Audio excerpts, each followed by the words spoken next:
Selamat malam sahabat Karania, selamat datang dalam acara Karania Wisdom yang rutin diadakan setiap hari Rabu malam oleh penerbit Karania, penerbit Buddhis yang paling produktif di Indonesia.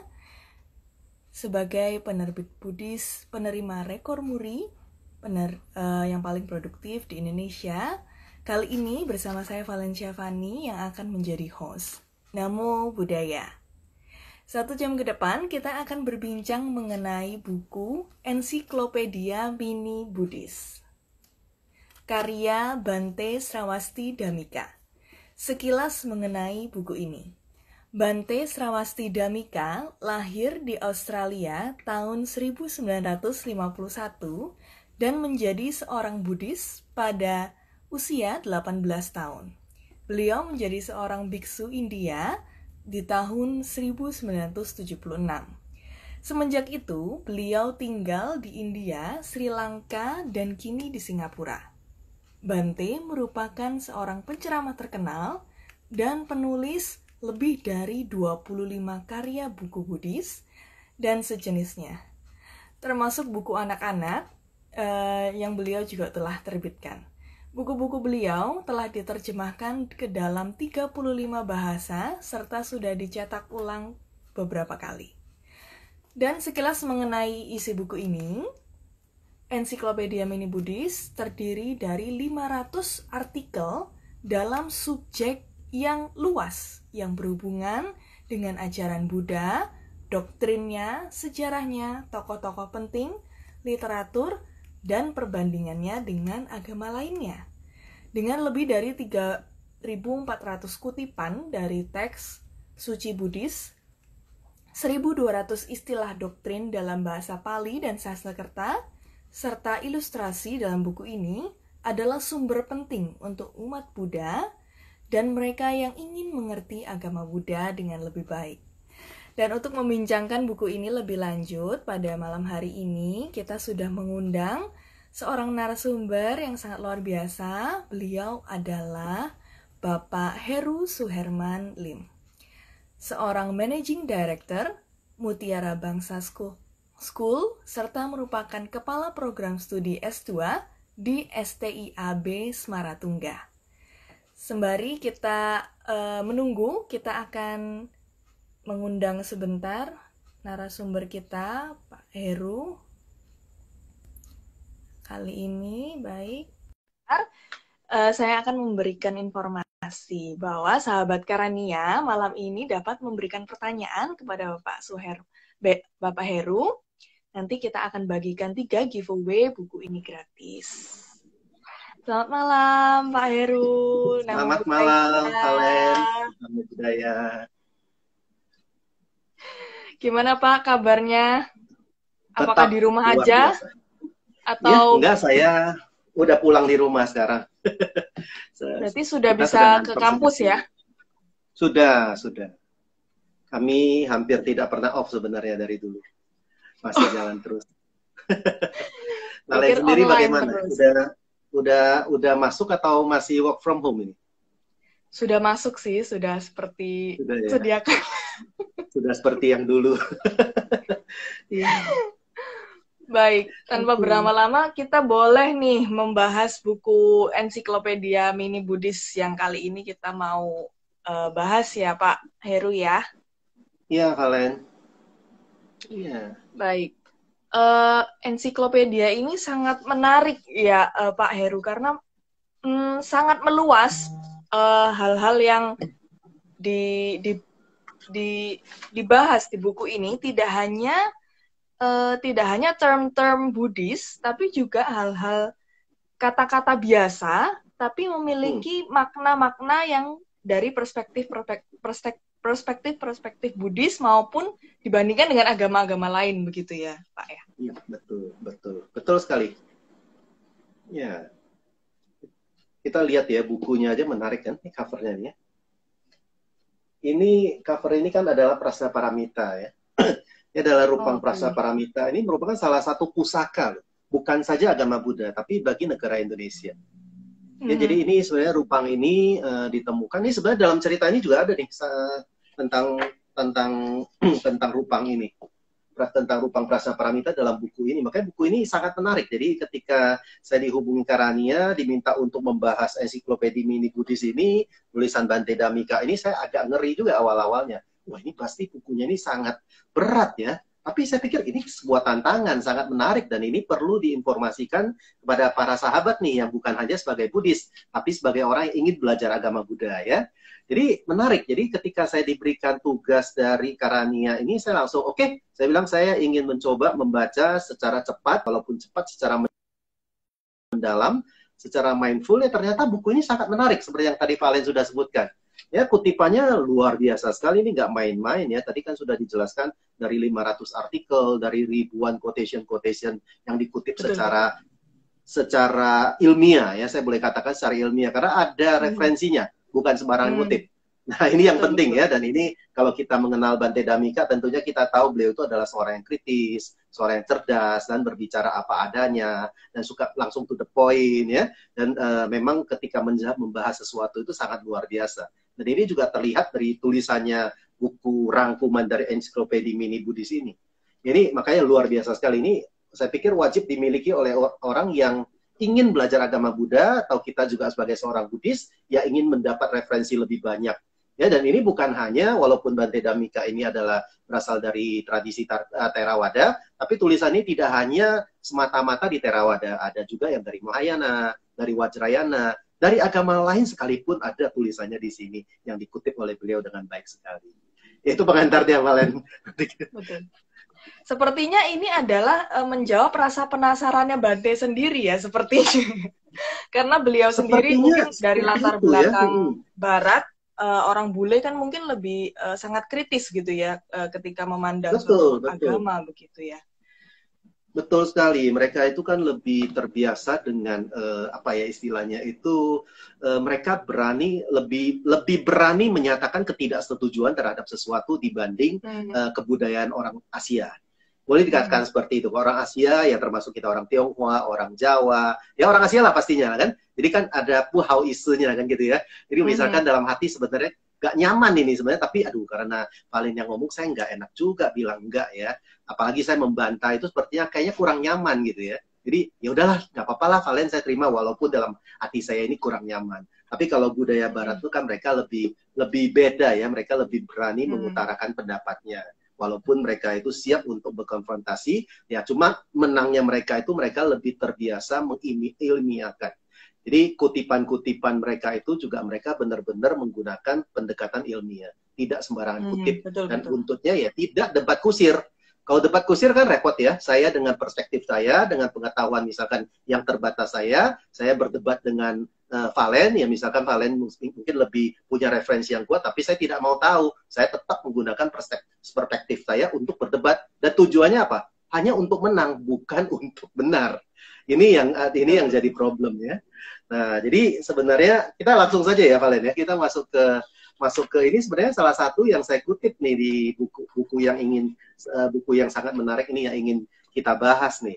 Jadi sebenarnya kalau kita kayak beda sutra aja ya, langsung lihat ke halaman ya. Misalkan kita mungkin dari A dulu halaman. Mungkin ya, dari kata apa ini yang di A ini? Oh, dari A dulu ya. Oke, kita gambarin dulu. Mungkin ini sahabat Karania juga belum tahu ya, kalau namanya ensiklopedia mini ini apa sih isinya. Ini dirangkum dengan sangat baik, mulai dari A sampai dengan Z. Jadi Anda bisa katakan Anda ingin mencari apapun, enggak semua lah ya pastinya, tapi mayoritas yang kita pertanyakan itu ada di sini. Dan yang sangat menarik adalah di belakang ada indeks. Di belakang ini ada indeksnya. Dari A sampai Z diurutkan dengan baik sekali oleh Bante Damika. Ya, jadi kita mau mencari tentang apa? Tentang afirmasi dan doa misalkan. Kita tinggal cari, afirmasi dan doa ini ada di halaman 6. Cepat sekali kita mencari dan kemudian kita menemukan afirmasi dan doa itu apa sih artinya. Nah, ini beliau Bante menjelaskan bahwa sebuah doa adalah sekumpulan kata-kata yang ditujukan kepada Tuhan dalam tanda kutip atau para dewa. Ini langsung dijelaskan nih. Ini seperti benar-benar ensiklopedia. Ya, jadi ensiklopedia itu biasanya kita suka mencari tahu kan ya artinya atau definisinya seperti apa. Nah, ini ditulis baik sekali oleh Bante. Tapi tidak berhenti di sana. Ya, Valen dan sahabat Karania, tidak berhenti di sana, dijelaskan juga apa sih itu doa. Ini ada dua hal ya, afirmasi dan doa. Kita bahas satu persatu ya Valen ya, supaya kita lebih jelas dan tidak menjerumuskan orang salah beli buku ya. Jadi kan kita suka, ini sekarang kebetulan di toko buku sekarang ini kan nyaman ya, nggak kayak dulu waktu saya masih sekolah ya, kita itu beli buku nggak boleh buka plastiknya. Jadi kita benar-benar beli buku itu dari covernya saja. Tapi sekarang kan zaman semakin maju, semakin terbuka ya. Kita di toko buku besar, kalau kita mau beli buku kan kita boleh buka plastiknya, kita boleh baca dulu. Nah ini justru karena ini sangat luar biasa, membuat acara yang seperti ini, yang kita bedah buku, dan tersimpan dengan baik sekali dalam jejak digital. Jadi kebetulan hari ini yang tidak bisa mengikuti kan mereka bisa membuka kembali. Ya, dan ini udah keberapa kali ya kalian ya? Ini sudah, saya rasa udah lebih dari 100 ya serinya. Iya. Wah, udah lebih dari 100 buku yang dibedah oleh Karania. Dan Karania ini bukunya tentunya sangat luar biasa ya. Ini wajib dibeli ya, ini nggak gratis. Anda bisa beli dan ini sekaligus Anda mendukung pengembangan agama Buddha melalui buku. Ya oke, kita lanjut. Jadi Bante itu mengatakan tadi doa sudah ya, sekumpulan kata-kata yang ditujukan kepada Tuhan atau para dewa, itu secara umum. Bante juga mengatakan ada 2 definisi juga, ada 2 tipe doa juga. Yang pertama itu adalah permohonan bantuan, yang kedua adalah pujian kepada dewa. Nah, terus kemudian itu secara umum. Kalau secara Buddhis bagaimana? Nah, secara Buddhis ini sebenarnya apakah Buddhis itu ini kan banyak ya, kita mengatakan bahwa di Buddhis nggak perlu berdoa, karena doa itu kan rancu. Ada yang mengatakan seperti itu loh. Karena apa? Doa pedagang dengan doa penjual itu beda. Kalau saya sebagai pedagang, Valen sebagai penjual, ya ini kan penjual di Karania kan, jual buku ya. Saya sebagai pembeli nih. Kalau saya berdoa pasti semoga Valen memberikan harga buku yang bagus dan harga yang murah. Tapi Valen kan berdoa semoga pembeli ini tidak banyak menawar. Jadi ada minimal ada keuntungan lah untuk Karania dan bisa mencetak buku yang lebih banyak lagi dan bisa membagikan lebih banyak Buddha Dharma kepada banyak orang. Kan kayak gitu ya. Jadi orang suka mengatakan di Buddhis ini rancu. Tapi apakah Buddha mengatakan kita sebagai seorang umat Buddha itu kita tidak boleh mempunyai harapan atau berdoa? Ternyata enggak loh. Buddha pernah menjelaskan ini bahwa manusia ini memiliki beberapa, tepatnya ada 4 sih keinginan yang wajar. Yaitu apa? Bahagia, panjang umur, kelahiran kembali di surga, dan lain. Masih banyak lagi. Dan itu menurut Buddha itu wajar-wajar saja. Itu tidak ada yang salah dengan doa dan harapan yang seperti itu bagi seorang umat Buddha. Ya, terus kemudian yang jadi masalah itu adalah kesalahpahaman kita terhadap ketika kita berdoa dan seolah-olah ini dewa menjawab atau dewa tidak menjawab. Itu yang jadi problem. Itu yang jadi problem. Dan seolah-olah ini ketika misalkan saya dari kecil sudah dibesarkan untuk mama saya kan seorang pemuja lah, saya katakan pemuja Kuan Yin. Jadi sejak saya lahir itu ketika saya lahir mama saya beli rupang Kuan Yin pusat ya. Jadi sampai hari ini Kuan Yin pusat, ketika saya pindah dari rumah mama saya, Kuan Yin pusat, saya minta kepada mama, ini Kuan Yin pusat ini kan mama sembahyang ketika saya lahir. Boleh nggak ketika saya pindah dari rumah ini, saya minta Kuan Yin ini ikut dengan saya. Sampai hari ini saya letakkan di altar saya. Nah, jadi yang menjadi lucu itu adalah ketika kita begitu meyakini katakanlah kepada bodhisattva, kepada dewa, kepada makhluk suci, dan kita melakukan sebuah doa, katakanlah, dan kita itu sangat melekat terhadap doa tersebut dan yakin pasti dikabulkan. Ternyata tidak dikabulkan. Belum terkabulkan. Katakanlah belum terkabulkan karena banyak aspek, banyak faktor, ya kan? Banyak faktor. Nah, jadi ketika tidak dikabulkan itu, kita itu kecewa, sangat kecewa. Dan akhirnya apa yang kita lakukan adalah kita itu marah terhadap bodhisattva tersebut.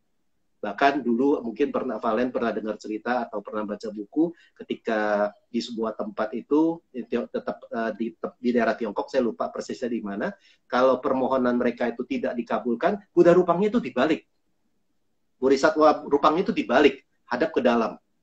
Ya, karena apa? Sebagai hukuman katanya. Wah, ini kan hebat ya manusia nih ya.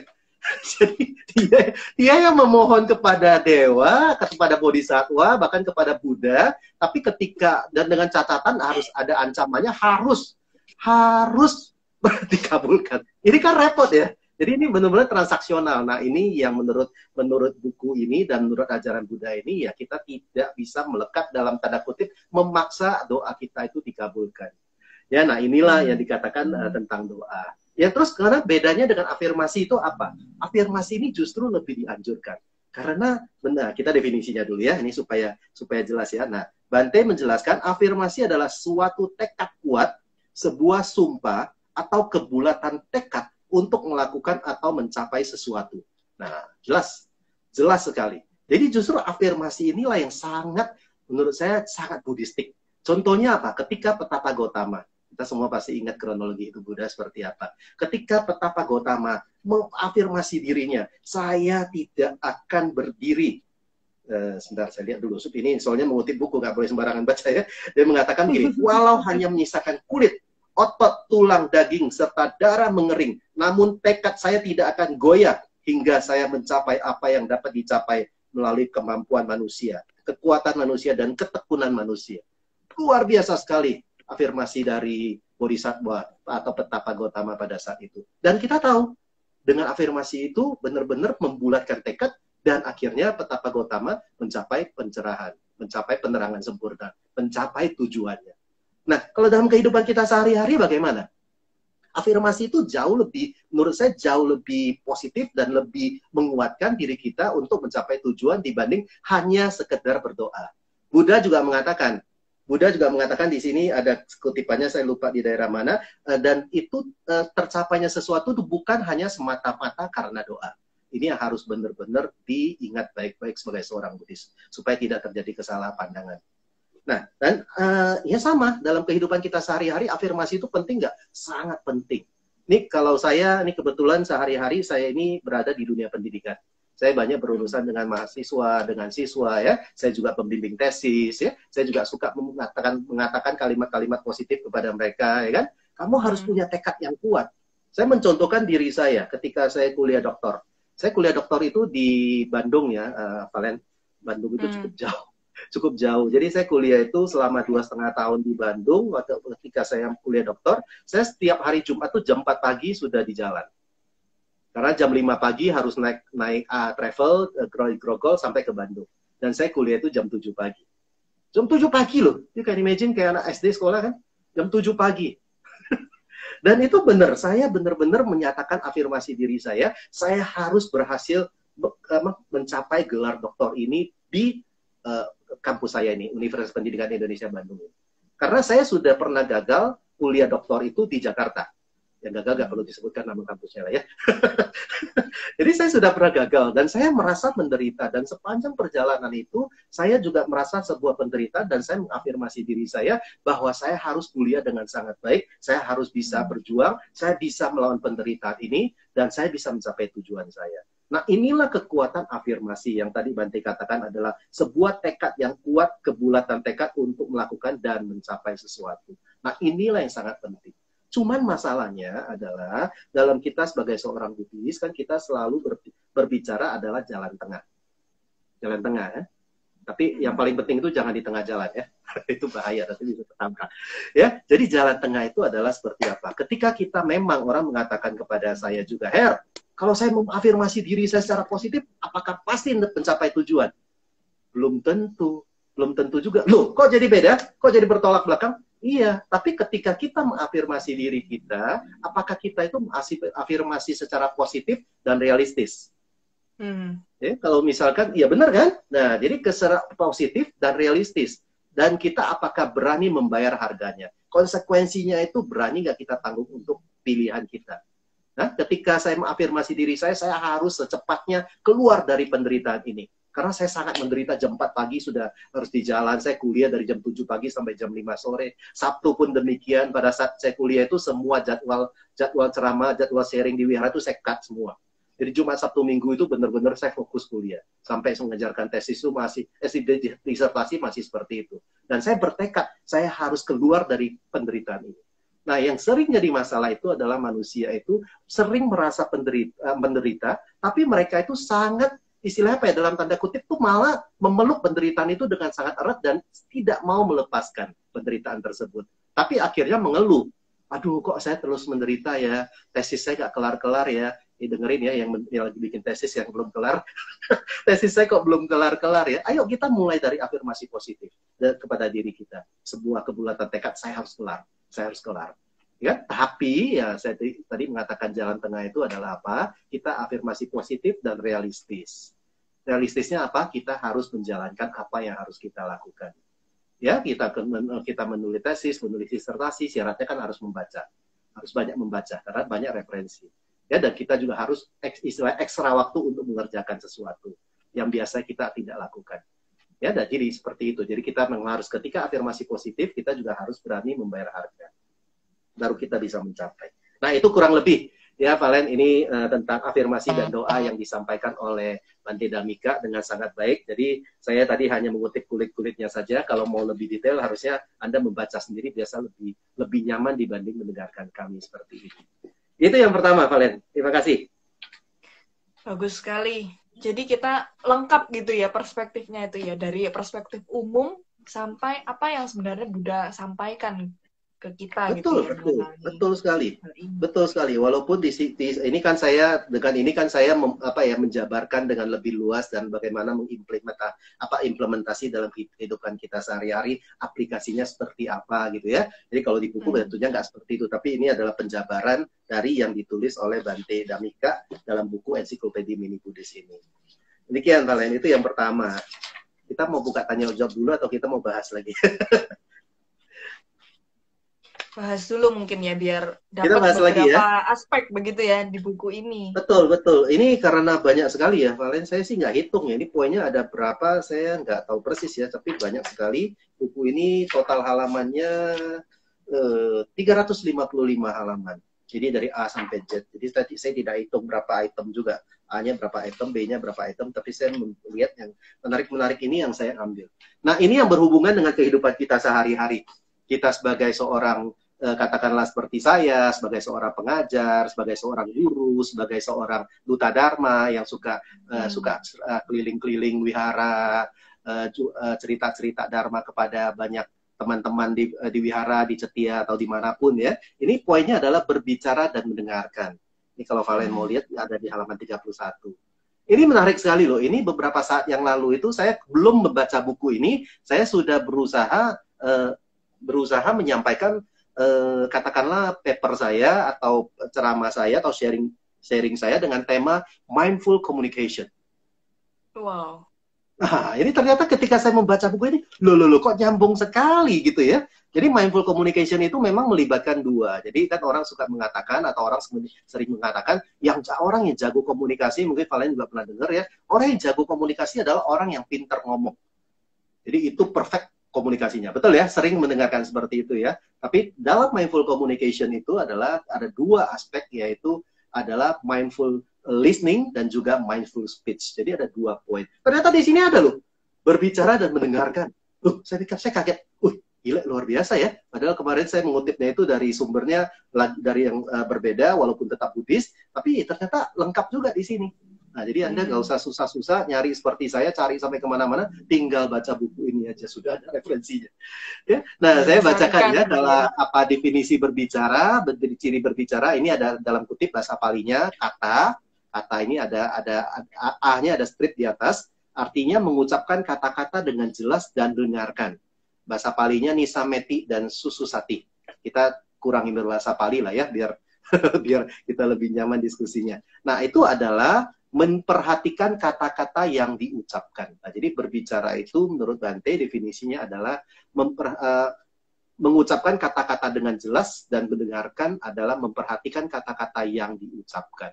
Nah, ini luar biasa sekali ya.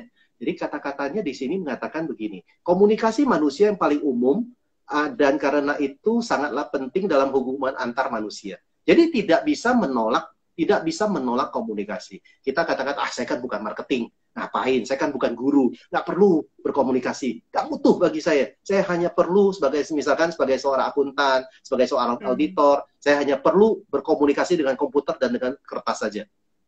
Itu nggak mungkin kita tidak berkomunikasi dengan siapapun. Dan memang sebagai manusia, kita memang harus selalu berkomunikasi, karena kita dalam makhluk sosial.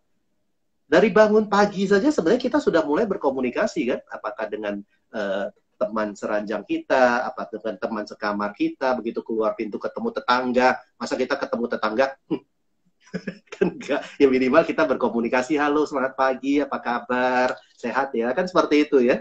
Nah, jadi itulah menarik. Nah, terus kemudian Kemudian juga dituliskan bahwa, nah ini juga, menolak berbicara dengan seseorang, tidak jelas ketika kita berbicara dengan orang lain, atau tidak mendengarkan ketika orang lain mencoba menjelaskan kepada kita, adalah penyebab dari begitu banyak masalah antar manusia.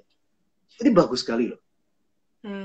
Kita perhatikan ya, ada seberapa banyak orang atau diri kita mengintrospeksi ya, termasuk saya dulu mungkin, atau sampai sekarang juga masih kadang-kadang terbawa kalau lagi tidak mindful, lagi tidak sadar penuh, kita maunya berbicara dan kita maunya orang lain mendengarkan kita, tanpa kita mau mendengarkan orang lain.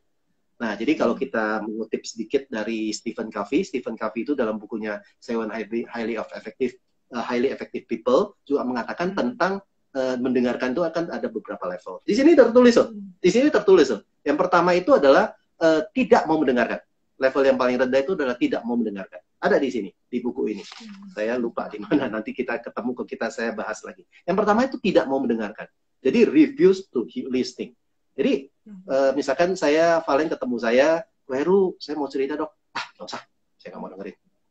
Nah, itu yang level pertama. Yang kedua ini lebih naik sedikit. Nah, Valen ketika ketemu saya, Valen bilang sama saya, kok Heru, saya mau cerita dong, saya ada masalah nih, mau sharing sedikit. Oh iya. Tapi saya sambil baca buku, saya sambil lihat handphone, sambil WhatsApp. Terus ya udah Valen cerita aja, nggak apa-apa ceritanya, saya dengerin kok. Ya, jadi istilahnya adalah saya pura-pura mendengarkan cerita Valen. Orang seperti ini mudah dideteksinya adalah gimana? Adalah ketika kita bertanya kembali kepada dia. Tadi saya ngomong apa sih? Nah, kalau orang yang pura-pura mendengarkan itu biasanya dia akan kalangkabut. Tadi lu ngomong apa ya? Apalagi kan kita tahu laki-laki dengan perempuan mempunyai tingkat menangkap yang berbeda kan. Kalau wanita kan lebih cenderung adalah multitasking, kalau laki-laki itu adalah monotasking. Jadi kalau laki-laki itu kan lebih cenderung fokus pada satu yang sedang dikerjakan. Jadi dia agak susah kalau untuk ada bercabang, konsentrasinya bercabang. Kalau wanita memang cenderung lebih relatif adalah multitasking, yang bisa mengerjakan beberapa hal dalam satu momen. Tapi sebenarnya kalau dalam kita cerita mindfulness, itu juga tidak bisa sefokus-fokusnya dalam beberapa event. Jadi sebenarnya lebih baik adalah satu diselesaikan dulu, baru kita ini. Ya, ketika saat ini adalah orang yang penting bagi saya adalah siapa? Adalah Valen. Karena apa? Ya ini yang sedang bersama dengan saya. Ketika Valen berbicara, saya mendengarkan. Dan ketika saya berbicara, Valen mendengarkan. Ya kan lucu nih misalkan Valen berbicara, saya pura-pura mendengarkan. Tiba-tiba dia tanya, "Well, jadi jawabnya gimana?" Tadi kamu nanya apa ya? Kan sering kali dalam kehidupan sehari-hari seperti itu ya. Kita cerita sama orang, terus tiba-tiba, tadi kamu ngomongin apa ya? Loh, tadi kan saya udah ngomong. Nah, itu berarti kita bisa mendeteksi bahwa dia itu sedang pura-pura mendengarkan. Ya, jadi ini ada di dalam buku ini. Dan dijelaskan, nah jika kita berbicara kepada orang lain dan mendengarkan ketika mereka berbicara, kita menciptakan kemungkinan terjalinnya saling simpati, pengertian, dan toleransi. Di sini juga dijelaskan adalah kita mendengarkan untuk mengerti. Master Tin Nhat Hanh dalam beberapa buku juga menjelaskan, listening to understanding. Jadi bukan mendengarkan untuk menjawab atau mendengarkan untuk berargumentasi. Kita mendengarkan dengan kasih sayang untuk mengerti. Jadi kita bisa menangkap sebenarnya apa masalahnya sahabat kita yang sedang bercerita dengan kita. Nah, itulah butuhnya mendengarkan. Memang ini dilanjutkan lagi, menarik banget. Ada orang dikatakan bahwa dia saking ahlinya, ini di buku ya, saking ahlinya berbicara, jadi seolah banyak juga orang, nah ini yang harus diperhatikan ya, bagi kita yang merasa kita ahli dalam berbicara, kita mempunyai kemampuan public speaking yang sangat tinggi, sehingga berbicara kita itu menarik, sehingga kita itu sepertinya mengatakan yang tidak benar menjadi suatu hal yang benar karena keahlian kita dalam public speaking. Ini bahaya. Ini sangat bahaya, dijelaskan di sini. Nah, ini juga ternyata ini terjadi pada zaman Buddha. Bukan saja sekarang. Ini makanya ajaran Buddha itu kenapa dikatakan ini dibilang kuno tapi modern. Karena ya masalah manusia dari zaman dulu sejak ada peradaban manusia sampai dengan saat ini ya masalahnya itu aja kan. Penderitaan, melepaskan penderitaan, mencari kebahagiaan. Kan masalah itu aja. Ada manusia lahir, kemudian manusia tua, kemudian manusia sakit, kemudian manusia meninggal, dan kemudian terlahirkan kembali lagi. Kan masalahnya kan itu saja. Makanya kalau mengatakan agama Buddha itu kuno, ya Her, kuno nggak Her?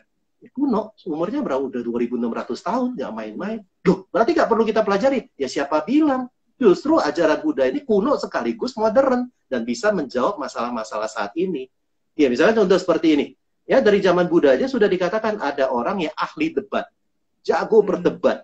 Jadi dalam debat tersebut itu dia itu jago menyangga dan menundukkan perkataan yang benar dengan perkataan yang salah, sehingga para pendengar menjadi heboh dan berteriak, sangat bijaksana, sangat bijaksana. Nah, inilah yang bahaya.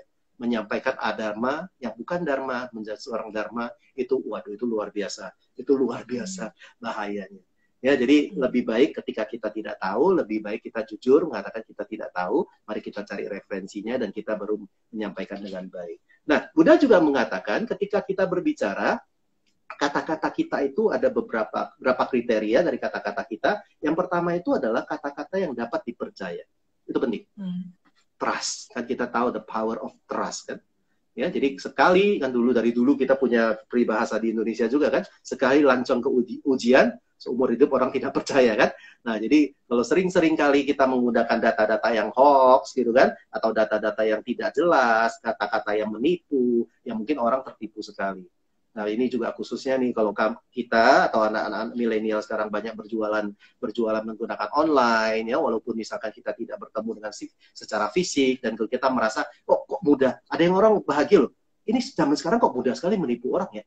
Kita tulis aja yang bagus-bagus, kemasannya bagus-bagus, tapi begitu nyampe ke sana, ya itu, ya, dan dengan bangganya kita mengatakan, wah gila ya, saya sekarang pinter banget menipu, bahagia banget menjadi seorang penipu. Ini malah lucu, ya. Jadi tapi jangan salah, ketika orang itu tertipu sekali, orang tidak akan mengulangi untuk ditipu untuk kedua kalinya. Ya, sebodoh-bodohnya manusia itu tidak akan melakukan hal tersebut. Nah, jadi ketika Anda berhasil menipu sekali, ya Anda akan otomatis kalau Anda dagang, Anda bisnis atau di e-commerce maupun yang fisik, ya ketika orang merasa tertipu sekali, orang tidak akan percaya lagi kepada Anda. Makanya harus dimulai dengan kata-kata yang dapat dipercaya. Yang kedua itu adalah kata-kata yang berguna. Ya, jadi membawa manfaat mungkin banyak orang tersebut atau manfaat untuk banyak orang. Yang ketiga itu berbicara tepat pada waktunya, di waktu yang tepat. Seringkali ya sahabat Carania, Valen juga, kita merasa banyak sekali orang, mungkin termasuk kita ini juga sering lebih mementingkan sebuah katakanlah kebenaran yang tidak benar-benar amat dibanding tepat waktu. Contohnya apa? Ketika kita menjenguk orang sakit. Ya, saya belakangan ini kan bukan belakangan, udah lama sekali suka menghimbau teman-teman Buddhis itu untuk lebih perhatian kepada sahabatnya lah. Ketika mereka sakit, ketika kita tahu rekan-rekan wihara kita atau rekan-rekan setia kita ada sakit, kita Buddhis ini lebih memperhatikan hal seperti itu. Mungkin kita datang menjenguk, ya, tapi kalau COVID ya jangan, ya, itu malah harus isolasi mandiri. Ya, harus bijaksana, kan tadi saya mengatakan kita Buddhis ini kan benar-benar selalu jalan tengah, ya, selalu jalan tengah, tidak ekstrim ke kiri, kita tidak ekstrim ke kanan juga. Ya, jadi kuncinya apa? Ada di kebijaksanaan. Ya, jadi kan jadi kita menjenguk. Terus pernah sekali saya bertemu dengan sahabat ya, ketika menjenguk malah mengatakan kata-kata yang menurut saya tidak tepat waktu. Karena memang yang dikatakan itu tidak salah. Misalnya contoh ya, saya dengan Valen menjenguk seorang sahabat yang lagi sakit. Ketika kita masuk ke ICU, kita sudah melihat badannya sudah penuh dengan kabel, ya sudah pakai oksigen, pokoknya sudah kondisinya kritis gitu. Terus dia semua orang pun tahu gitu loh. Ya, bukan malaikat juga tahu, tapi semua orang juga tahu kondisi seperti ini sudah susah untuk pulih, kan? Tapi dia mengatakan, udahlah, Her, ini mah gak lama lagi lah. Mati lah ini. Lu jangan ngomong kayak gitu. Lah, gak salah kan? Ya memang tidak salah, tapi waktunya tidak tepat gitu. Terus saya harus gimana? Dia ngomong. Ya, lu kalau gak bisa mengatakan kata-kata yang baik, berguna, bermanfaat dan tepat waktu, lu mendingan diam aja deh. Ya udah, gua diam. Tapi dia lakaknya gini. Jadi bahasa tubuhnya itu. Bahasa tubuhnya. Kalau kita dalam komunikasi kan seperti itu ya, Valen ya. Bahasa tubuh itu kan cukup tinggi persentasenya dan orang bisa menangkap. Nah, jadi tepat waktu itu juga sangat penting ketika kita ingin menyampaikan sesuatu. Walaupun kata-kata itu, ya siapa yang bilang kalau dengan udah kondisi seperti itu tidak bisa sembuh? Belum tentu kan? Ada juga yang sembuh dengan kondisi yang sangat parah. Nah, jadi kita tidak berhak memvonis. Makanya kalian mengatakan kebenaran yang belum benar-benar amat gitu, karena bukan kebenaran mutlak kan, hanya hanya perspektif kita saja dan data-data yang ada di pikiran kita sampaikan. Nah, jadi itu tepat waktu juga penting ketika kita mau berbicara. Yang ketiga itu adalah didorong oleh kebaikan hati dan belas kasih. Dan tentunya ditambah dengan kelembutan.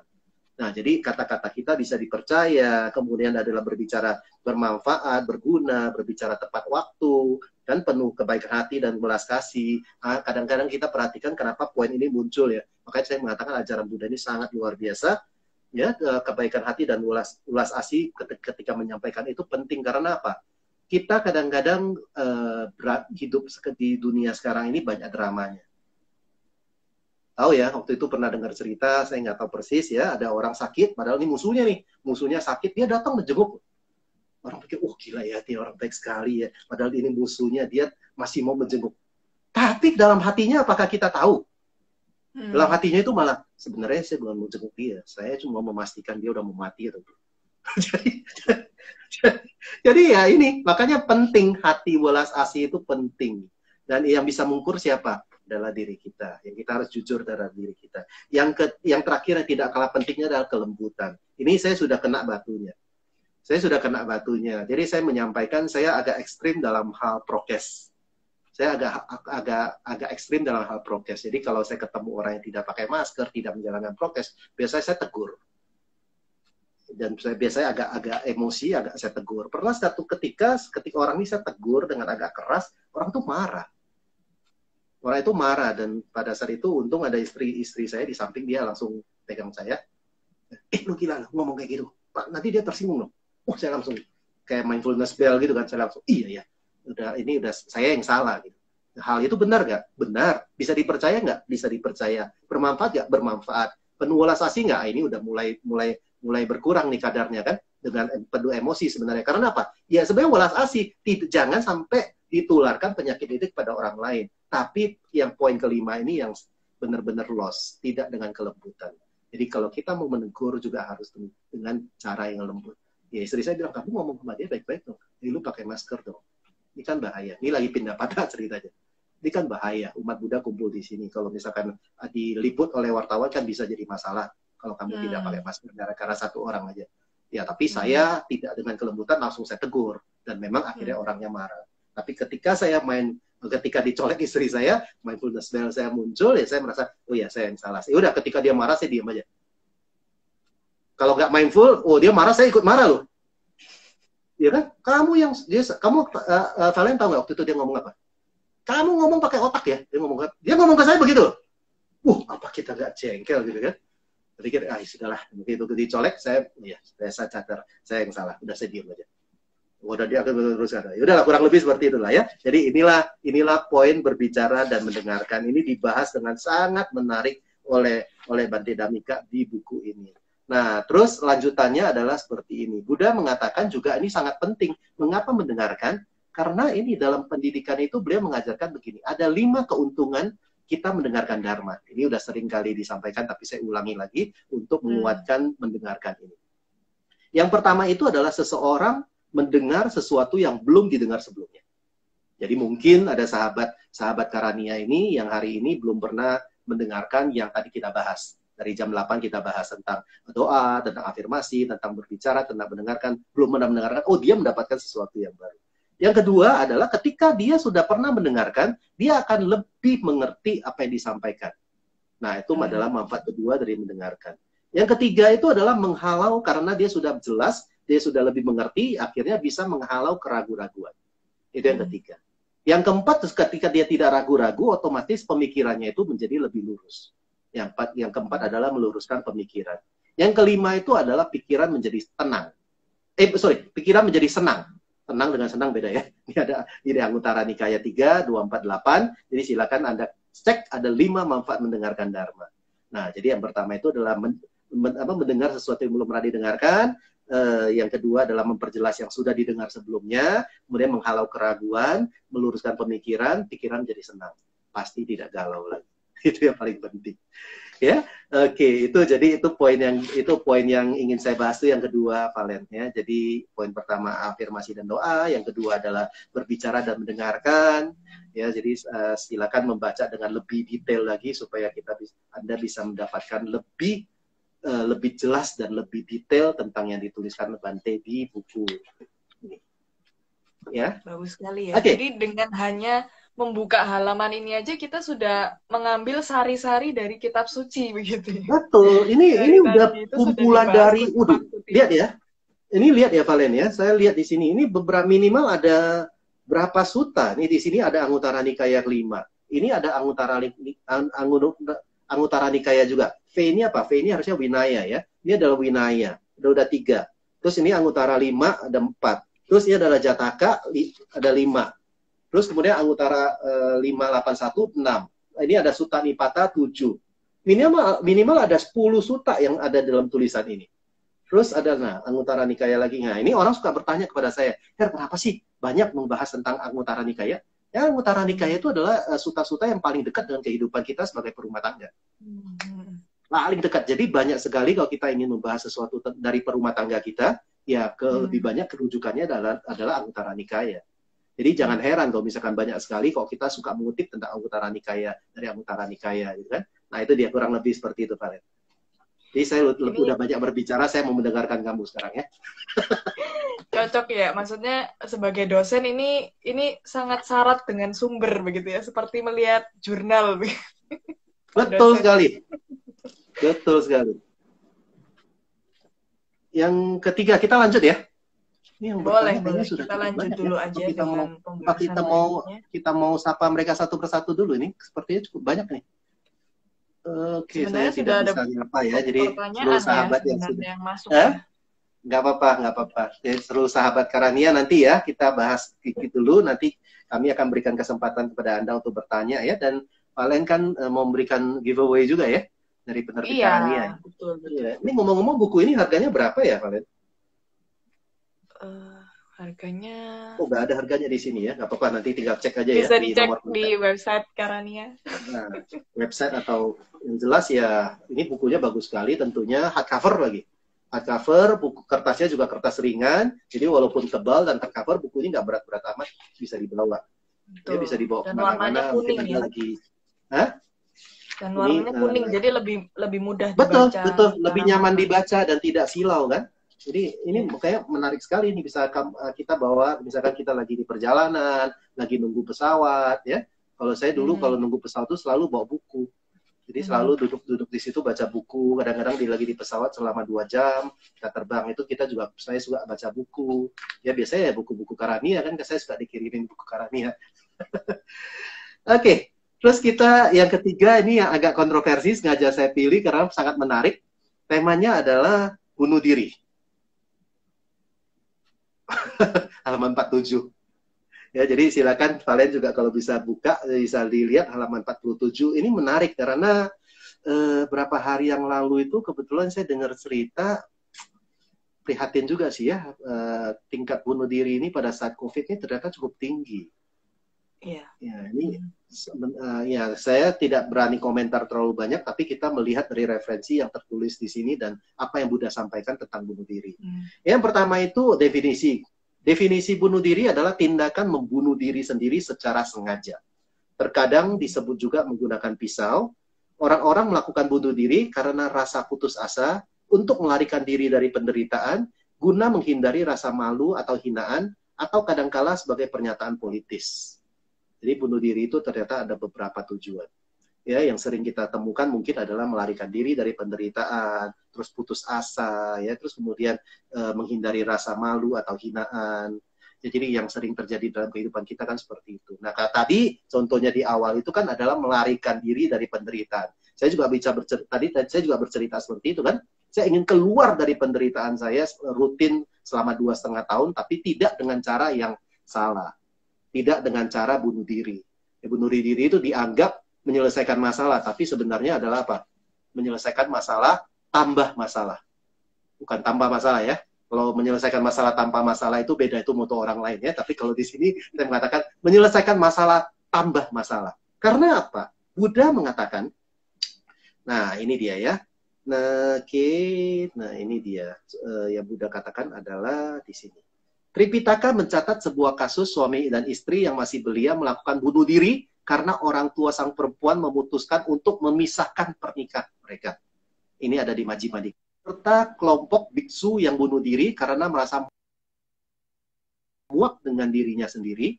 Suatu cara yang tidak biasa untuk membunuh diri, ada beberapa cara ini dijatakan, dituliskan, adalah dengan menahan napas.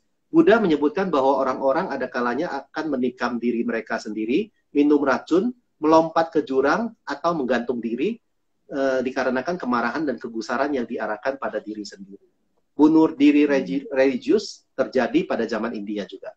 Nah, menurut Buddha, menurut etika Buddhis, bunuh diri adalah tindakan negatif yang sama dengan pembunuhan. Bedanya adalah apa? Pembunuhan itu adalah niat emosi dan niat destruktif, merusak, menghancurkan, diarahkan kepada orang lain. Kalau bunuh diri itu negatifnya sama dan diarahkan kepada diri kita sendiri. Terus apa yang terjadi? Apa yang terjadi jika bunuh diri? Itu tentunya tidak akan terlahir di alam yang lebih baik. Makanya tadi saya mengatakan adalah menyelesaikan masalah, tambah masalah. Jadi tidak, bunuh diri itu tidak menyelesaikan masalah. Lebih baik kita gentleman, jangan mengatakan, saya kan berani mati, saya gentleman, saya mau mengakhiri hidup saya dengan bunuh diri. Nah, menurut saya, kalau Anda lebih gentleman, Anda lebih hebat adalah menyelesaikan masalah itu dengan gentle. Itu lebih hebat. Ya, jadi kalau misalkan kita mau keluar dari penderitaan kita, kita cari tahu sebabnya apa, dan sebab itulah diselesaikan. Jadi kita bisa keluar dan kita punya tekad yang kuat, ya afirmasi diri kita memiliki tekad yang kuat untuk keluar dari penderitaan itu dengan mengakhiri penyebabnya. Ya, kalau bagi kita, ya tadi saya bercerita kalau saya waktu kuliah S3, ya penderitaan saya adalah pada saat itu adalah kuliah dan menyelesaikan disertasi, ya saya cepat-cepat selesaikan kuliah saya dengan tidak bolos. Jadi beneran loh, saya kuliah S3 itu 2,5 tahun, hampir tidak pernah bolos sekalipun. Hebat ya, tepuk tangan dong. Tapi ini adalah afirmasi untuk diri saya.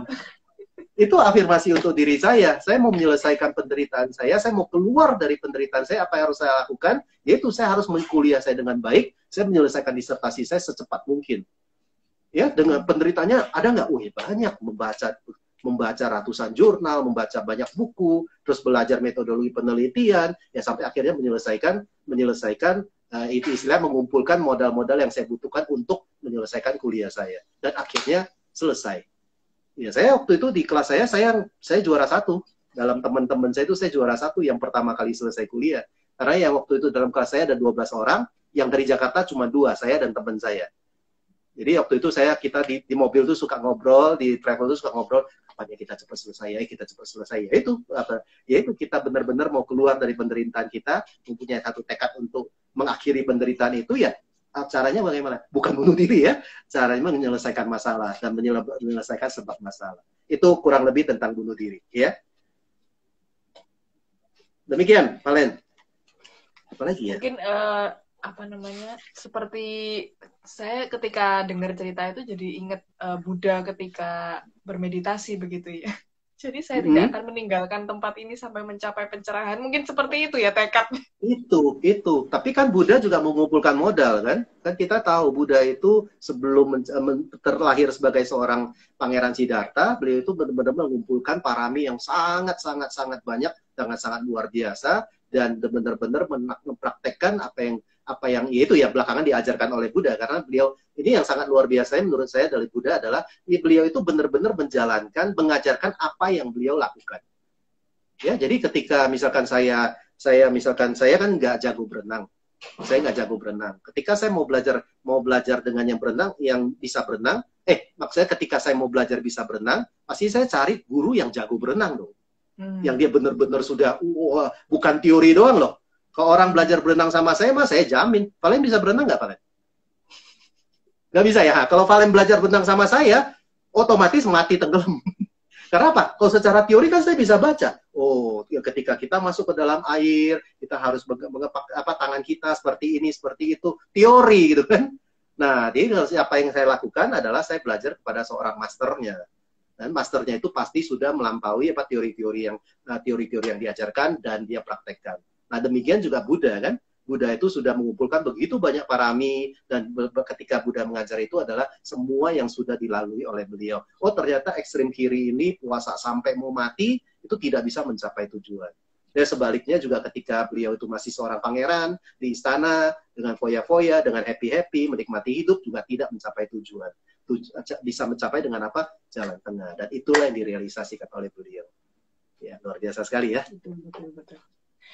Banyak insight yang kita dapat hari ini dari Pak Heru. Mungkin kita jawab pertanyaan dulu ya supaya boleh. bisa Waktunya sudah tidak banyak. Kita jawab pertanyaan penasarannya sahabat Karania. Sudah ada pertanyaan yang masuk, saya bacakan dari Yanto Boys. Selamat malam, Namo Buddhaya Romo Heru. Namo Buddhaya Yanto. Agar menjadi selalu tenang dan fokus, dan apakah itu mindfulness? Terima kasih Romo. Terima kasih. Ini pertanyaannya bagus sekali. Ini saya jawab dengan di luar teks saja ya.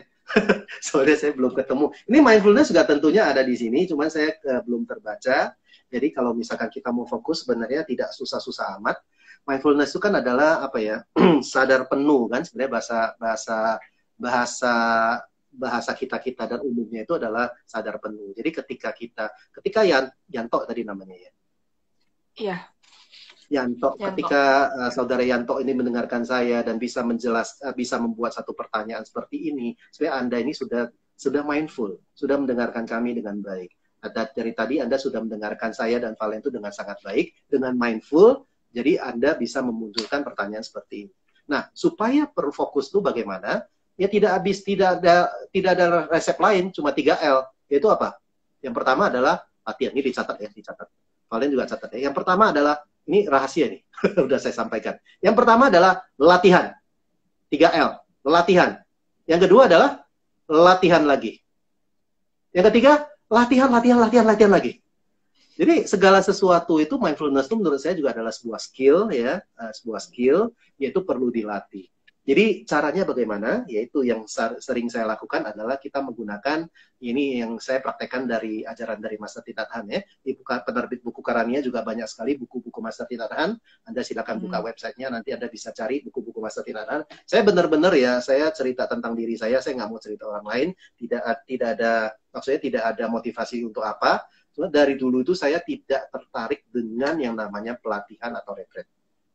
Karena saya merasa kok kayaknya skill saya nggak cukup untuk masuk ke sana. Sampai saya bertemu dengan buku Master Thich Nhat Hanh, dan saya ketemu dengan Sister Chan Kong pada saat itu, pada saat retreat di Indonesia, dan saya menguatkan diri saya, dan diajak oleh Karania sebenarnya, menolak IC juga kan. Ya udah, diajak oleh Karania sama Mas Waluyo, saya masih ingat sekali. Dan waktu itu si Sienti juga ada di situ. Saya juga pikir, masa diajakin retreat nggak mau ikut ya, apa kata dunia. Nah, waktu itu saya bertekad, saya mau ikut. Ya, dan begitu saya ikut karena saya sudah membaca buku-buku Master Thich Nhat Hanh dan sangat menarik. Ya, jadi ketika belajar di sana, nah inilah yang saya praktekkan sejak 2000 berapa ya? Si Cangkong datang 2008 kalau saya tidak salah ya, sampai dengan saat ini. Jadi justru Master Thich Nhat Hanh mengajarkan dengan sangat membumi menggunakan alat bantu. Karena ketika kita belum ahli, tentunya kita butuh alat bantu. Ketika kita mau berenang, kita belum jago berenang, kita butuh alat bantu, apakah itu ban, atau apa itu sesuatu yang bisa kita pegang sehingga kita mengapung. Sama dengan mindfulness. Ketika kita berlatih, kita butuh alat bantu ketika kita belum ahli. Master Thich Nhat Hanh menawarkan dengan bell.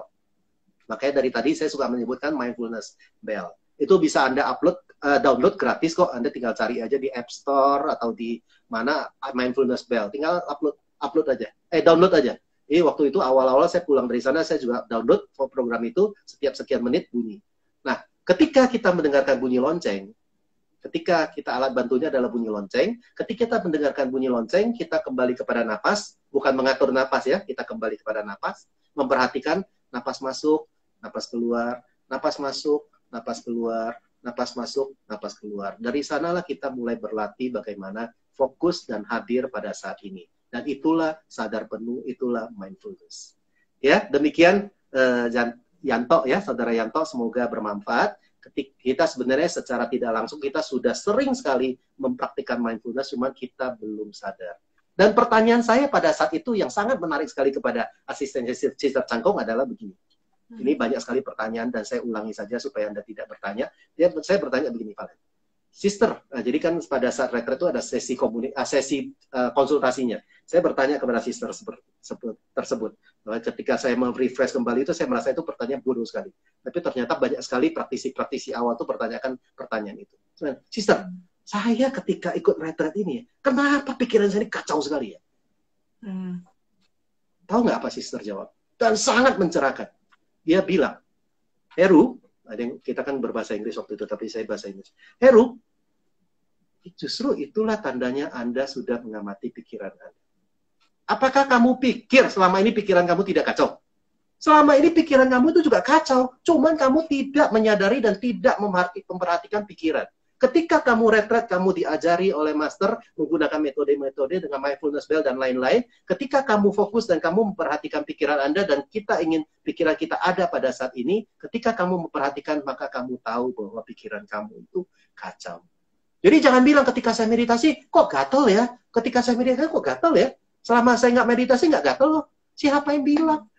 Kita itu tidak sadar bahwa kita tidak sadar, kita tidak menyadari. Dan ketika kita menyadari, kita sadar penuh dan itulah kita sudah mindful dan kita juga sudah mempraktikkan meditasi.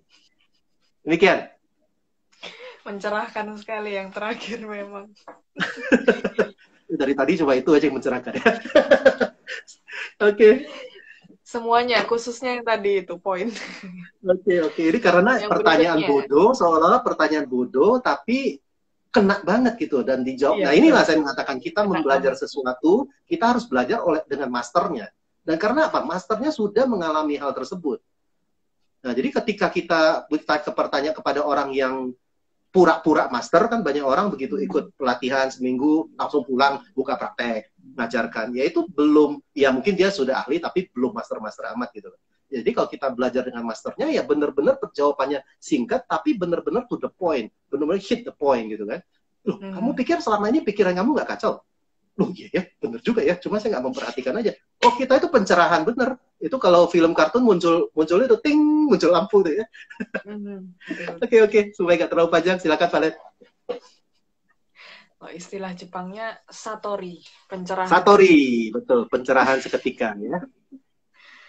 Agustina Lim 89, ada pertanyaan dari Agustina. Nama budaya Romo, bila seseorang melakukan tindakan bunuh diri pada kehidupan ini, maka dipastikan akan terjadi hal-hal yang sama pada kehidupan yang akan datang. Apakah ada referensinya, Romo Heru? Terima kasih. Oke, very good. Saya baca dulu sebentar ya. Kalau udah cerita referensi ini harus baca referensinya sebentar.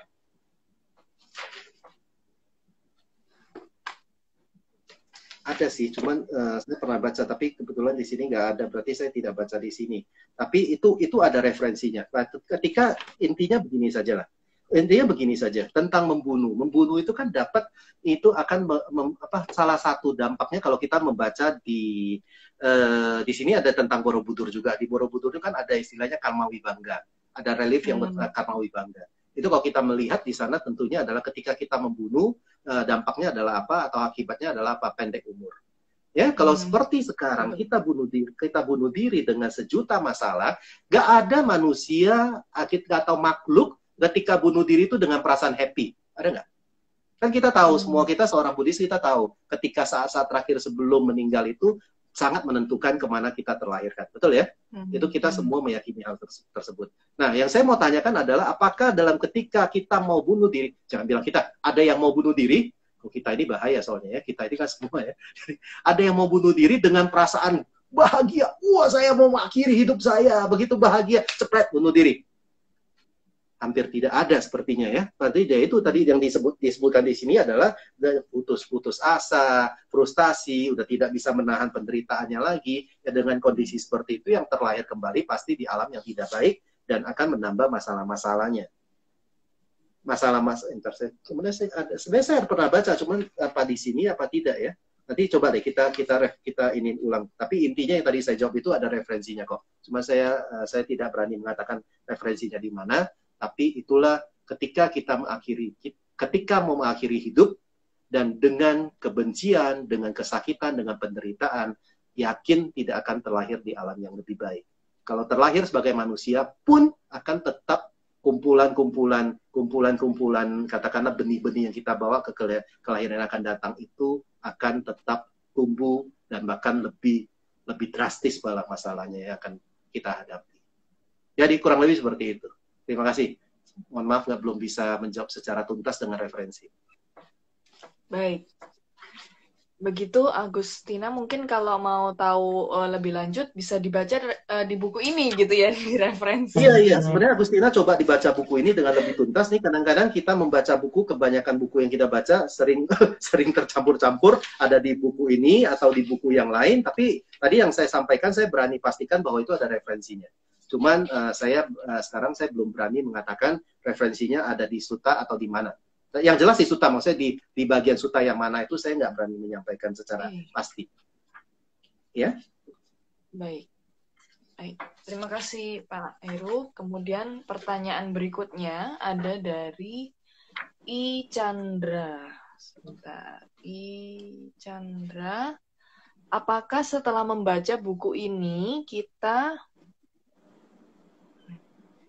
paling tidak menyampaikan dasar-dasar agama Buddha kepada anak-anak dan teman-teman kita yang non-Buddhis agar mereka tidak salah paham terhadap pandangan atau ajaran Buddha? Oke, menarik sekali. Tadi siapa namanya? Chandra. Chandra, menarik sekali. Saudara Chandra, Bro Chandra. Ini ada dua hal nih, salah paham atau pahamnya yang salah. Ini beda loh ya. Salah paham atau pahamnya yang salah. Sebenarnya kita di Buddhis ini tidak diajarkan untuk, yaitu yang tadi saya katakan, kita debat-debat kusir itu tidak ada gunanya. Dan kita itu kalau kita itu mendebatkan sebuah, katakanlah sebuah doktrin, saya dari dulu itu gak tertarik untuk mendebatkan sebuah doktrin. Dan pada saat kita kuliah di kampus juga saya selalu mengatakan, kalau Anda membahas sesuatu yang berurusan dengan Buddhis, gunakanlah doktrin Buddhis. Jangan gunakan doktrin yang lain. Dan kita tidak bisa menggunakan doktrin Buddhis itu untuk menghakimi yang bukan Buddhis. Ya, banyak contoh-contohnya lah. Kita tidak perlu sebut secara jelas lah. Tapi kita tidak punya wewenang, atau kita tidak bisa, atau kita tidak punya hak untuk memvonis menggunakan doktrin yang kita gunakan. Ya, jadi kalau ketika dibilang membaca buku ini, apakah kita bisa meluruskan kesalahpahaman? Yang paling penting itu adalah pahamnya kita yang benar dulu. Itu yang pertama ya. Supaya paham kita lebih benar, ya kita harus banyak membaca, kita harus banyak belajar, kita harus banyak mempraktikkan ajaran-ajaran yang disampaikan oleh Buddha. Buku ini jelas menurut saya cukup menjadi sebuah referensi. Ya gini, saya ngomongnya to the point aja. Menjadi sebuah referensi, tapi jangan, kan di Kalamasuta juga Buddha sudah mengatakan kan, Kalamasuta ini juga kita harus cari tahu loh, kenapa Buddha mengajarkan Kalamasuta. Kalamasuta itu diajarkan kepada sekelompok masyarakat yang sangat cerdas. Jadi hati-hati ya, jangan langsung kita tidak, ketika kita belajar agama Buddha ini, kita harus cari tahu, kita harus tahu dulu kenapa Buddha mengajarkan, katakanlah syair ini. Makanya di Dhammapada itu kan ada kata-katanya. Jadi kita harus cari tahu kondisi ketika Buddha mengatakan hal-hal seperti itu adalah apa. Jangan langsung kita mengatakan, Kalamasuta aja sudah bilang, jangan percaya dengan kata-kata Buddha. Tidak perlu saya percaya dengan Buddha. Kata-kata Buddha itu konyol juga ya. Nah, jadi karena apa? Pada saat itu suku Kalama adalah orang yang sangat cerdas, sangat pintar, sangat terpelajar. Dan ketika kalau Buddha sampai ke sana, Buddha mengajarkan, saya yang benar, yang lain salah. Apa bedanya dengan guru-guru yang lain? Makanya pada saat itu Buddha mengatakan, kamu jangan langsung percaya dengan saya. Buktikan dulu. Nah, itulah yaitu latar belakangnya munculnya Kalamasuta ya, sampai mengatakan jangan langsung percaya, bahkan tertulis di Sutta, bahkan disebutkan oleh gurunya, bahkan disebutkan oleh Buddha. Nah, jadi kalau kita belum mempunyai kemampuan yang tinggi, makanya saya suka mengatakan begini, datang, lihat dan buktikan. Itu kadang kalau kita tidak mempunyai keahlian yang cukup untuk membuktikan sesuatu, saya khawatir kita itu akan miskonsepsi dan kita mempunyai pandangan yang salah. Ya, karena tapi bukan ajaran yang salah, tapi apa? Kemampuan kita untuk membuktikannya yang belum nyampe. Nah, itu juga harus hati-hati. Makanya dalam hal ini, sada, keyakinan itu juga penting. Seorang umat Buddha juga mementingkan sada. Bukan hanya seolah-olah harus kita buktikan dulu, kita lihat sendiri, kita alami, baru kita percaya. Enggak juga. Nah, kadang-kadang ya apa? Kemampuan kita untuk melihat sendiri dan untuk membuktikan itu enggak nyampe gitu loh. Buddha bercerita tentang 31 alam kehidupan. Apakah kita harus nyampe ke 31 alam kehidupan dulu, baru kita meyakini kata-kata Buddha? Bukan tidak ada 31 alam kehidupan itu, tapi kemampuan kita membuktikannya yang belum sampai gitu.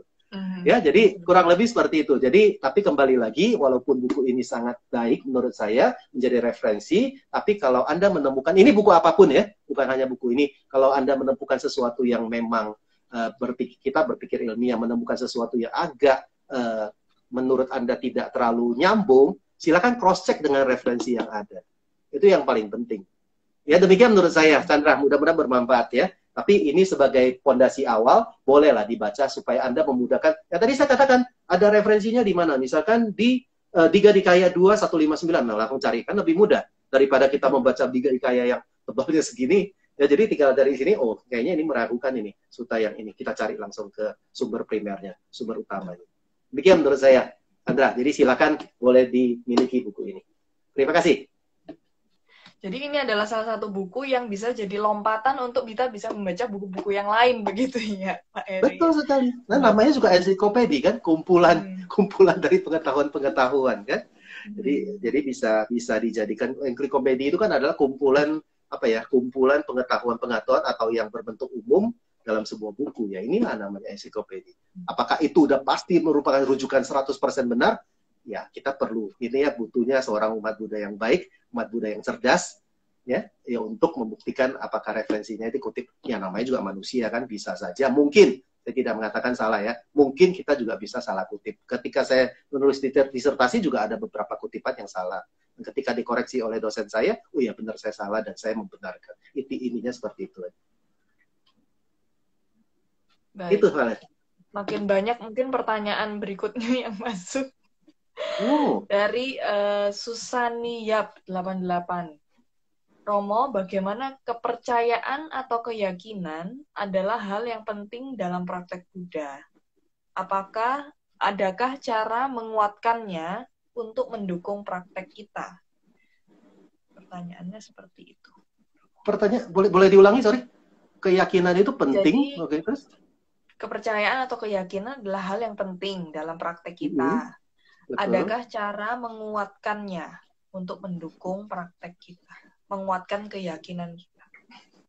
Oke, ini ada dari Sakuragi. Katanya moderatornya senyumnya manis. Aduh, asik deh. Enak tidur deh Valen malam-malam. Oke, jadi dengan keyakinan itu penting, benar-benar itu sangat penting. Karena yang tadi saya sampaikan, kita tidak bisa hanya semata-mata mengatakan ya memang Buddhis itu kan selalu menantang kita untuk lebih cerdas dan lebih membuktikan sendiri. Tapi ya kita harus ingat kemampuan kita untuk membuktikannya seperti apa. Nah, itulah fungsinya keyakinan. Nah, ketika kita membaca, apakah kita harus ketemu juga dengan bodhisattva dulu baru kita meyakini? Apakah kita harus ketemu langsung dengan Buddha dulu baru bisa meyakini?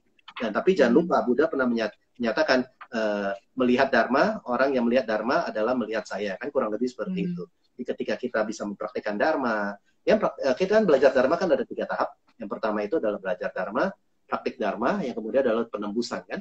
Nah, jadi memang ketika kita memiliki satu keyakinan, selamat ya, sister, Anda sudah memiliki satu modal yang sangat baik, lanjutkanlah berlatih, lanjutkanlah belajar.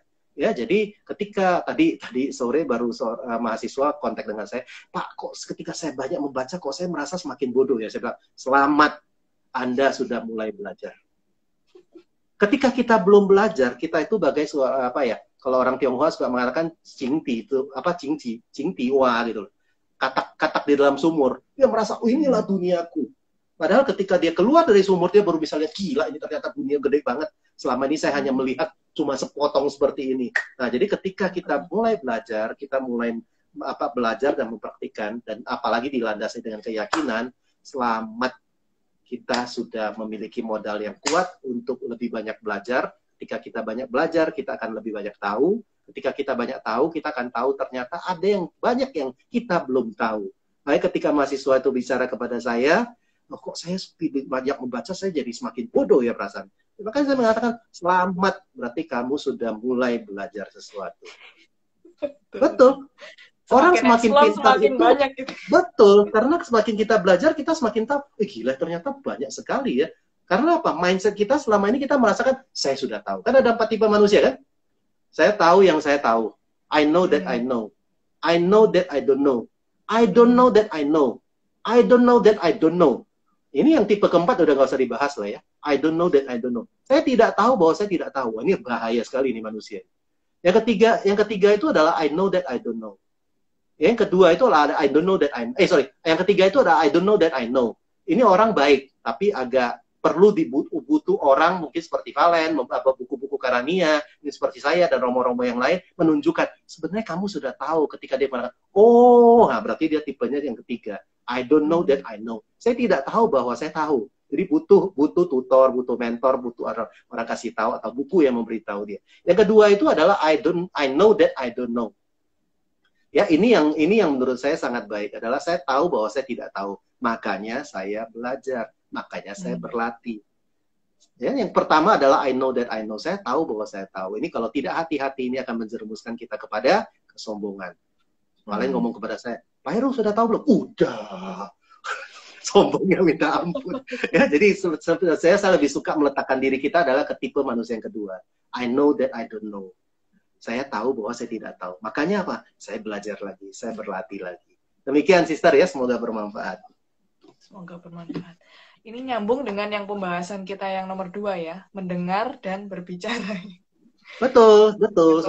Sebenarnya lebih baik. Yaitu sebenarnya tadi di mendengarkan dan berbicara dan mendengarkan itu, di terakhir itu ada satu kutipan yang sangat bagus mengatakan di Myanmar itu ada satu quotation yang sangat menarik adalah kita memiliki 2 telinga dan 1 mulut. Jadi alangkah baiknya itu kita lebih banyak mendengarkan karena kupingnya 2 dan berbicaranya 1. Tapi kembali lagi adalah kepada jalan tengah sesuai dengan fungsinya. Jangan Anda hari ini mendengarkan saya, Anda ini selama ini adalah seperti saya sebagai seorang guru, saya harus sedikit berbicara, banyak mendengarkan.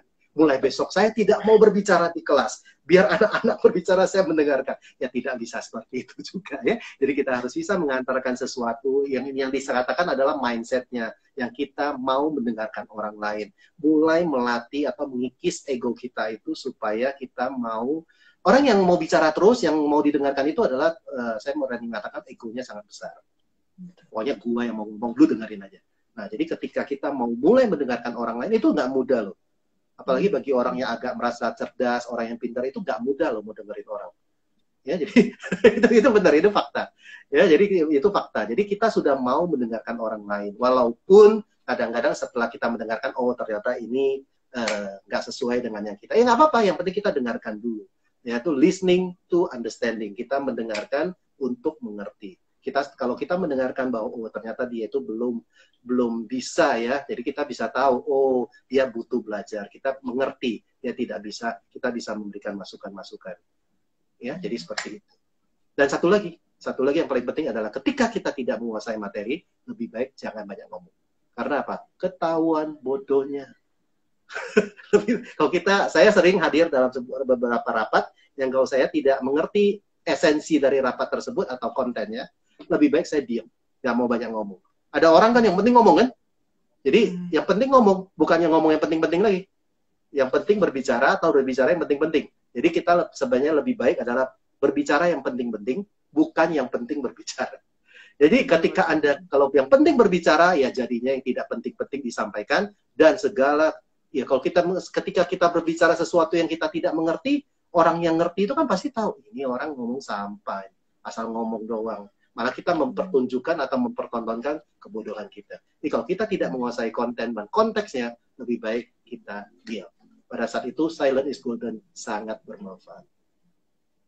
Demikian, Valen.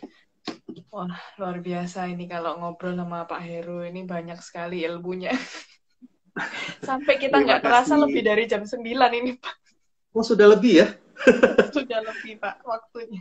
Oke. Tapi ada satu komen yang menarik ini, Pak. By the way, selamat ulang tahun buat Romo Heru katanya. Oh iya, terima kasih. Sehat dan bahagia selalu.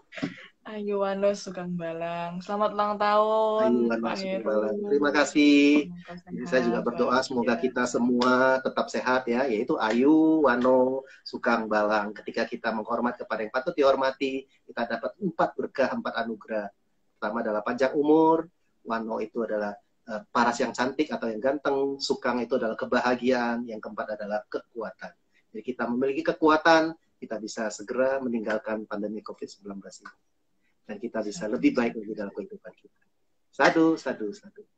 Anumodana Pak Heru untuk sharingnya, berbagi tentang buku ini dan pengetahuan lainnya ya. Sharing Dharma juga dari tadi ini Pak Heru. Dan ternyata Iya, bertepatan dengan ulang tahunnya Pak Heru kali ini. Sampai ya. rela nih. Saya dapat hadiah dari Karania buku ini. Saya belum punya loh buku ini beneran. Terima kasih Oh, Karania. iya.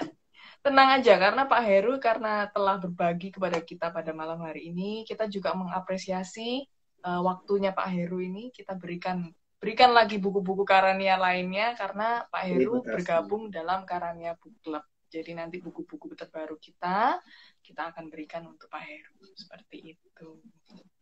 Terima kasih Valen, terima kasih Karania. Ya, bagi teman-teman yang juga ingin lo tahu membaca lebih lanjut tentang ensiklopedia mini Buddhis, bisa untuk berkunjung ke website kita di www.karania.com atau ke Shopee dan Tokopedia penerbit Karania untuk bisa mendapatkan buku ini dalam harga yang diskon karena kita lagi ada promo. Begitu. Dan pemenang untuk pertanyaan yang tadi telah masuk, saya sebutkan ya. Yang pertama ada Yanto Boys, kemudian I Chandra, yang ketiga adalah Agustina Lin 89. Jadi bagi sahabat Karania yang tadi saya sebutkan, nama Instagramnya bisa untuk direct message ke kita, nama, kemudian nomor HP, dan alamat kalian. Kita akan berikan buku ini gratis untuk kalian bisa baca. Dan bagi teman-teman yang lain, sahabat Karania bisa untuk undang buku ini di website dan Shopee serta Tokopedia kita. Untuk menutup acara kita pada malam hari ini, boleh Pak Heru untuk berikan satu summary gitu, kesimpulan tentang apa sih buku ini, Ensiklopedia Mini Buddhis. Oke, terima kasih Sis Valen. Jadi kembali lagi, saya mengulangi, buku ini kan Anda bisa lihat ya, covernya bagus sekali. Prasna Paramita, tadi saya sudah sampaikan bahwa Rupang ini adalah Rupang kebanggaan bangsa Indonesia, bukan hanya umat Buddha. Ini sekarang saat ini merupakan pusaka yang disimpan di Museum Nasional Jakarta, atau kita sebut dengan Museum Gajah. Ini benar-benar punya ruangan sendiri dan dikunci dan tidak semua orang bisa masuk. Jadi kita patut bangga dengan warisan-warisan leluhur agama Buddha di Nusantara. Nah, jadi buku ini saya nggak tahu kenapa Karania memilih ini menjadi cover, tentunya sangat luar biasa dan sangat penting. Nah, di dalam buku ini juga membahas tentang Prasna Paramita ya. Nanti silakan Anda membaca. Buku ini cukup tebal ya, dengan hardcover, sangat menarik. Ya, saya merekomendasikan kita semua, bagi kita yang Buddhis ataupun non Buddhis, bisa dihadiahkan juga kepada sahabat-sahabat ada yang non Buddhis. Ya, bisa dibaca. Inilah referensi-referensi yang jelas, dan yang saya sangat suka adalah referensinya tadi saya katakan jelas dan sangat jelas dan nyata ditulis di buku ini. Makanya tadi saya mengatakan ketika kita membaca satu tema saja, itu referensinya minimal ada 10. Jadi dan buku ini juga bisa menjadi satu lompatan, satu batu pijakan untuk kita untuk belajar lebih detail lagi tentang sutta tersebut. Ya, dan ini tentunya bolehlah kalau dikatakan wajib dimiliki oleh seorang umat Buddha untuk dibaca, karena saya merasa apa yang kita butuhkan cukup lengkap ada di sini. Saya tadi poin terakhir yang mau kita bahas itu adalah poin jiara ya. Ya, apa sih pentingnya jiara bagi seorang umat Buddha? Ya, jiara itu walaupun tidak diwajibkan oleh Buddha, tapi dihimbau untuk dilakukan. Kita berkunjung ke 4 tempat suci, yaitu Lumbini, tempat lahirnya Pangeran Siddhartha, kemudian Bodh Gaya, tempat petapa Gautama mencapai kebudahan, yang ketiga adalah Sarnath atau Tamarusa Isipatana, tempat Buddha mengajarkan ajaran Dhammanya pertama kalinya, yang keempat adalah Kusinara, tempat Buddha Parinibbana. Nah, 4 tempat itu pun dibahas dalam buku ini. Jadi, ya, sementara daripada belajar terlalu banyak buku, baca buku ini dulu. Nanti menjadi satu loncatan atau satu batu pondasi untuk mempertinggi kita dalam belajar agama Buddha. Saya pikir demikian, Sis Valen. Terima kasih, semoga bermanfaat, sehat dan bahagia selalu untuk kita. Satu. Sukses untuk Karania. Terima kasih Pak Heru untuk kesempatannya, untuk waktunya yang sangat berharga di hari ulang tahun mau berbagi kepada kita semua. Ulang tahunnya kemarin, bukan hari ini. Oke, minta maaf karena Nggak apa-apa, late. nggak apa-apa, it's okay. Oke, terima kasih sahabat Karania yang sudah mendengarkan sampai akhir. Mungkin tidak banyak yang kita bahas, tapi sangat menarik ini. Dari pembahasan kita cuplik beberapa saja, sudah trigger ya untuk bisa membaca yang lainnya, apalagi tadi sudah disampaikan banyak sekali topik-topiknya. Terus ikuti acara kita setiap hari Rabu jam 8 malam. Untuk itu follow terus Instagram Penerbit Karania untuk tidak ketinggalan acara-acara kita yang lainnya. Akhirnya, baca buku Karania dan jangan lupa hidup bahagia. Saya pamit. Namo Buddhaya. Namo Buddhaya. Selamat malam. Terima kasih Pak Heru, sahabat Terima Karania. kasih juga, Valen. Bye-bye. Bye-bye.